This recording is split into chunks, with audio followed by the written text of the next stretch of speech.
Hey guys, Philipp Schaedler here, your local real estate agent in Los Angeles, and let's dive right in. What's going on in the real estate world? So let me share my screen with you.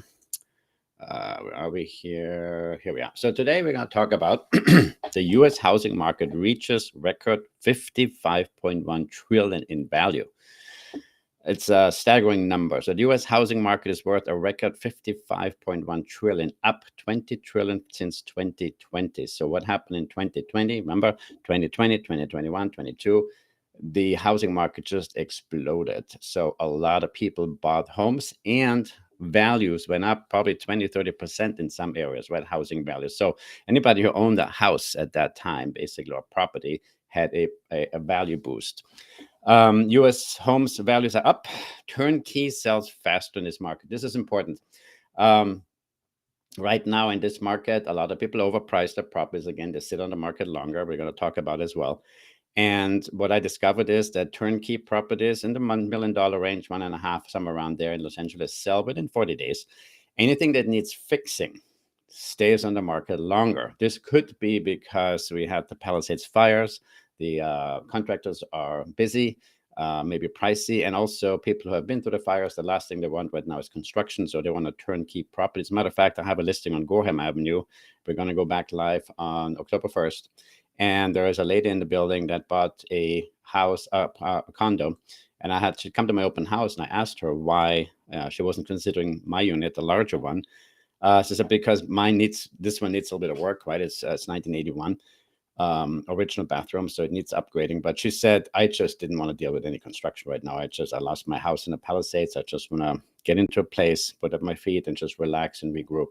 And that's fully understandable. So what I'm saying right now, if you have a property, I always ask my clients, what is the condition of the property from a scale from 1 to 10?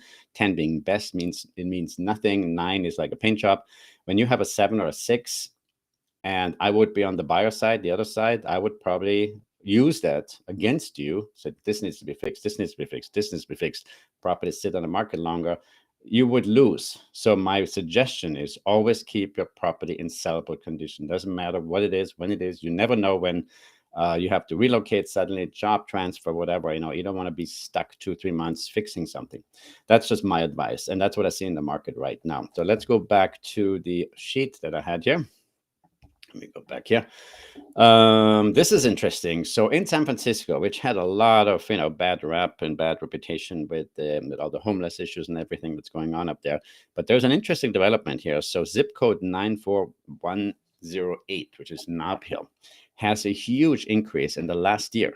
According to Realtor.com, had a huge increase. So an average home that was 900,000 went up to 1.4 in value. That's a huge, huge increase. And the reason being is people want to live in the city, but it's too expensive. So now they go into neighborhoods that were kind of ignored before. And so this is still close enough to the city where they can get a fairly reasonable property. But it's an interesting jump for San Francisco. So this is in Chinatown and Nob Hill. Interest rates, mortgage rates, September 17th is going to be a big day, right? So Reuters believes that there's a 90% probability for a rate drop. We don't know if it's going to be a quarter point or half a point. I hope and pray it's a half a point, because that would really stimulate the market. If we're at 6.2 now and we go down to 5.75 or something like that, or even 5.5, that would be a huge help. I think a lot of buyers would come forward. This is interesting. Rent Cafe states that millionaires are renting more than owning. Why would that be? So from 4,500 millionaires who rented in 2019, it has jumped to 14,000 millionaires who rent properties rather than buying. One of the reasons people believe is more freedom. They keep their money in the stock market, and therefore have more money to play with, have more money to invest. And the stock market probably the last year brought about 10-11% return. So this is interesting development, because a lot of people also think that a lot of investors coming in and buying up properties. This is true to some extent, but it's not all the Wall Street landlords. They're gobbling everything up. I think it's 1 or 2 in 6 properties that they're taking. That's something like that, right? Around that figure. Let me go back to this real quick. Let me see what we have here. Here's another interesting thing. Why 50% of homes are selling for under asking and how to avoid it. So this is interesting because from my research that I found, right, is that approximately 60 to 70% of all homeowners, when they put their property on the market, overprice it. This is a big problem. Because especially in this market right now, when the market is slow, if you overprice, you're going to be 20, 30 days, 60 days, 90 days on the market. And then people think, what's wrong with this property? Let's look at some data here real quick. So this data here, this graph is from Zillow. In 2018 to 2019, 50 to 55% of homes sold under asking. That was kind of the norm, right? Again, like I said, a lot of people overpriced their property to begin with, testing the market, which I think is a big mistake because the first 2 to 3 weeks is the prime time for your property to shine, where its marketing is most effective. This is why the pricing is very important. As a matter of fact, when you have a listing, I think I recommend if you can negotiate as a real estate agent, I would say if somebody's overpricing their home, have in writing an agreement that if there's no bites for a week or two, whatever, 1 week or 2 weeks, whatever you determine, that automatically you lower the price 3, 4, 5%. You know, you have to put that in because otherwise it just sits on the market. It's not good for anybody. In 2021 to 2022, only 25% sold on the asking price. You know, this is thanks to record low rates and intense buyer demand. So if you remember, in COVID, you couldn't, I mean, you could sell anything within sometimes a day or two or even hours, right? I mean, it was insane. Inventory was extremely low and people just gobbled up anything they could basically get their hands on. It was pretty crazy. Now, 2025, 50% of homes are selling below asking. So we're basically going back to a normal thing, which was here, right? Again, the norm is a lot of people overprice their homes. It's just the way it is. So now we're kind of going back to 2020, 2018 and 2019 standards, right? Which is very interesting to me. Let's see. Zillow, again, this was I mentioned as earlier. U.S. housing market reaches record 55.1 trillion. This is a huge, staggering amount. It's hard to fathom. This is Rent Cafe, who I told you earlier made this statement here.